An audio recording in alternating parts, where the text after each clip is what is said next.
up, YouTube? It's your boy Johnny, back in here with another reaction video. And this one, we switching it up a little bit. I think everyone has heard of James Brown, the godfather of soul. Mr. This is a Man's World.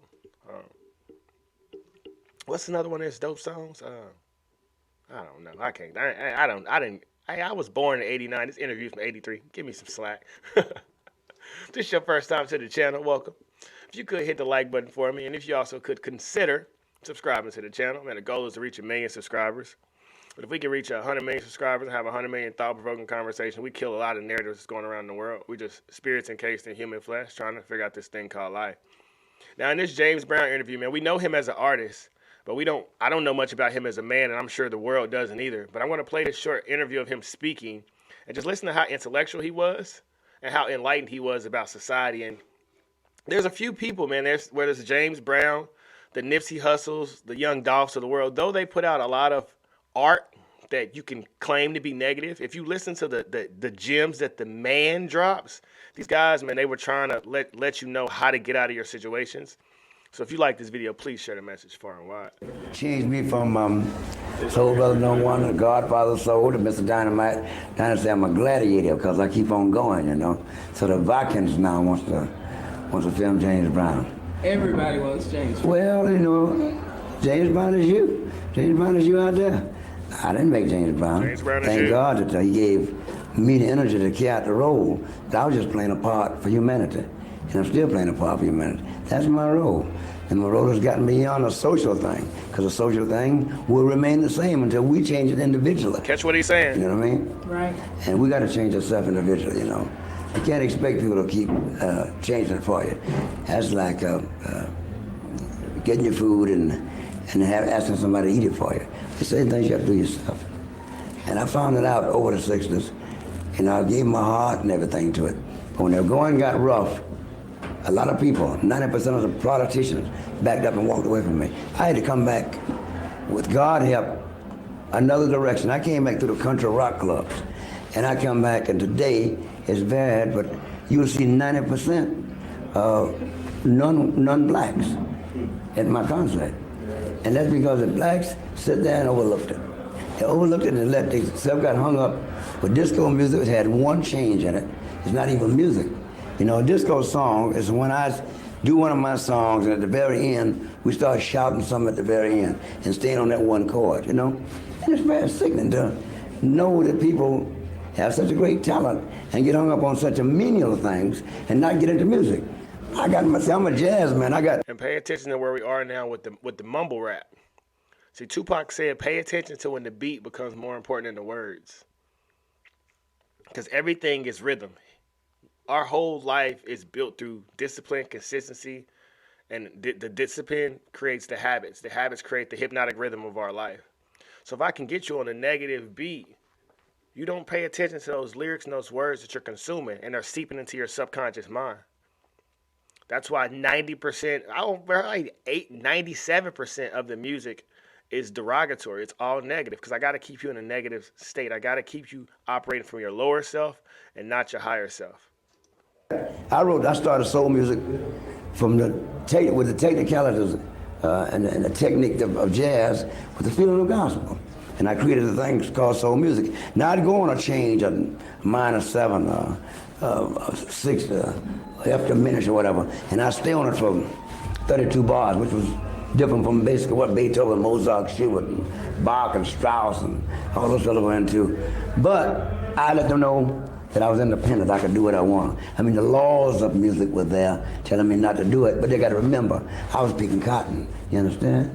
And I was shining shoes, and I was doing all the catering things that didn't really have a mainstream job, a mainstream concept to make it. So when I got into the music, I did it my way.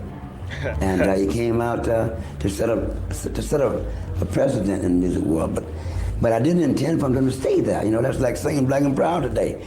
I mean, you say it's very much relevant. It's not to me, it's irrelevant. Because if you're gonna stop to talk about how proud you are, exercise it. Don't tell people I'm black and proud, they can see you. Hey, did you catch that? Don't talk about how black and proud you are, show me.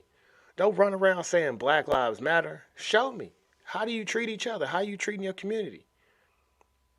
Are you cleaning up the trash? Are you helping the old lady across the street? Are you making sure that you're raising your kids to grow up to be law-abiding citizens?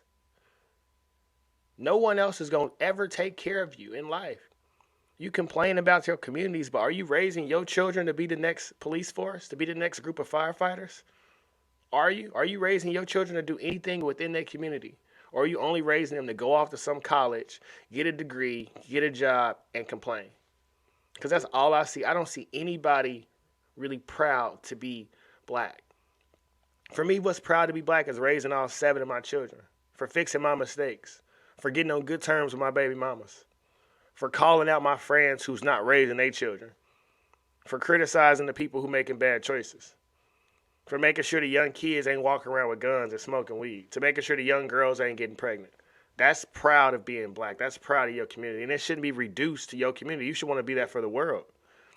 As I've said, there's a bunch of white guys who were fighting in the Civil War that died for me.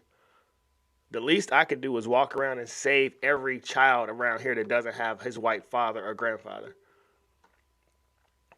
Because whether I like it or not, every time I walk out of my house, I'm a role model to every kid. I don't give a damn what a grown person thinks about me. I don't care what a grown person feels about me. That's not my concern.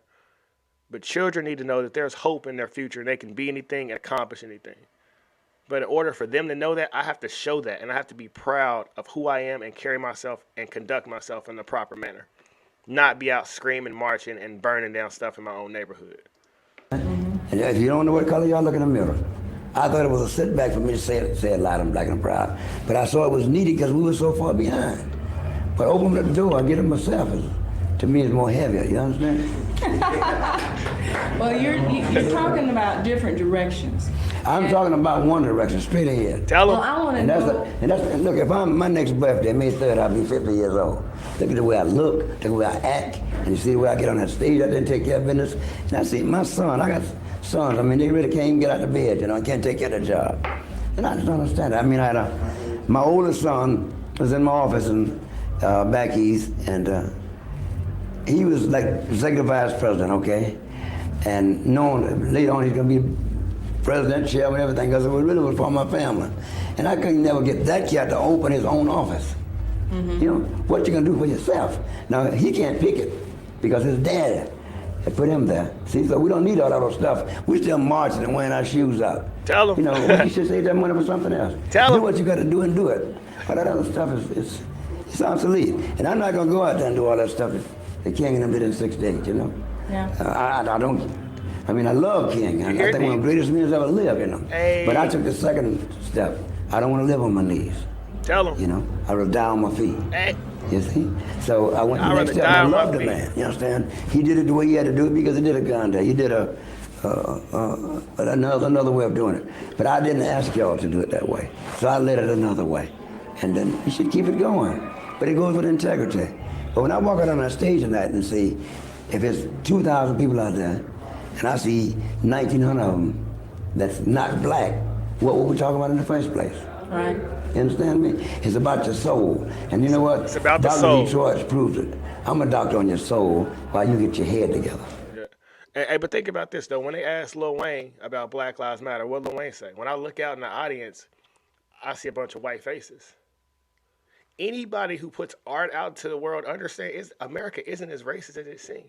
I got a bunch of white subscribers, believe it or not.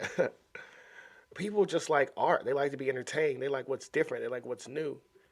As he said, man, I don't have to walk around saying, I'm a black man, I'm a black man. As a black man, you see me. You see my face. I don't need to talk about my color. You'll never hear me reference it. I'm just Johnny. I'm just a child of God.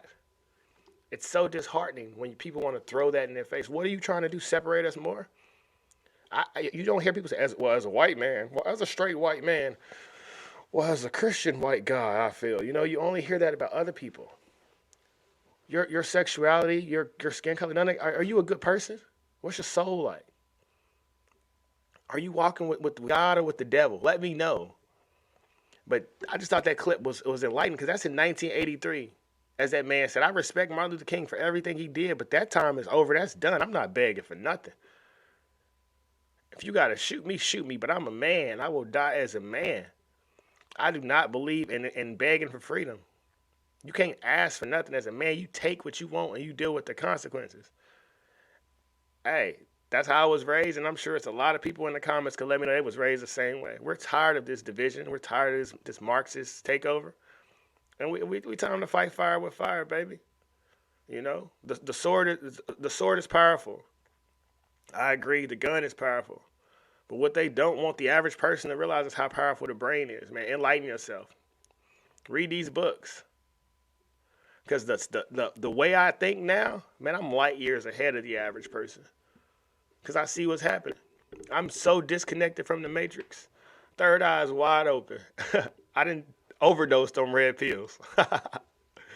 Hey, like the video, share the video, subscribe to the channel, share this one far and wide, man. This is very informational. Until next time, we out.